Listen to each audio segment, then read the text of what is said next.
Et si l'Épiphanie n'était pas simplement une histoire de rois mages, de galettes et de traditions familiales? Et si cette fête, souvent perçue comme secondaire après Noël, portait en réalité un message spirituel fondamental, capable d'éclairer notre foi et notre manière de vivre aujourd'hui? Chaque année, le 6 janvier, l'Église célèbre l'Épiphanie, une fête chrétienne majeure qui parle de lumière, de révélation et de cheminement intérieur. Mais pour en saisir toute la richesse, encore faut-il comprendre ce qu'elle signifie vraiment. Alors, que célèbre-t-on réellement lors de l'Épiphanie?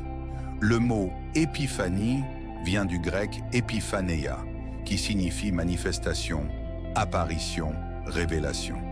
Cette fête célèbre la manifestation de Jésus au monde, non seulement au peuple d'Israël, mais à toutes les nations.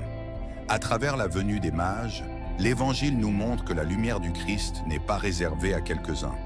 Elle est offerte à tous. Mais qui sont ces mages et pourquoi leur présence est-elle si importante? Les mages ne sont pas des rois au sens politique du terme. Ils sont des chercheurs, des sages, des hommes en quête de vérité.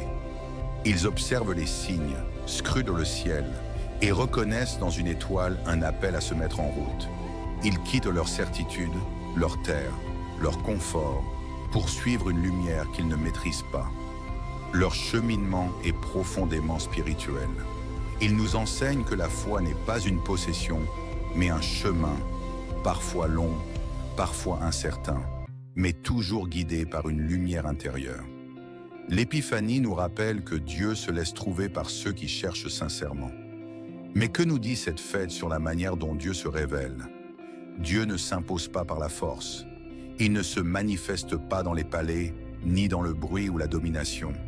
Il se révèle dans la simplicité, à travers un enfant, dans une maison ordinaire, à ceux qui acceptent de se mettre en marche. La lumière de l'Épiphanie n'éblouit pas, elle guide. Elle n'aveugle pas, elle oriente. Elle invite chacun à avancer, pas à pas, selon ce qu'il est capable de comprendre et de recevoir. Alors, comment cette fête est-elle vécue à travers les traditions?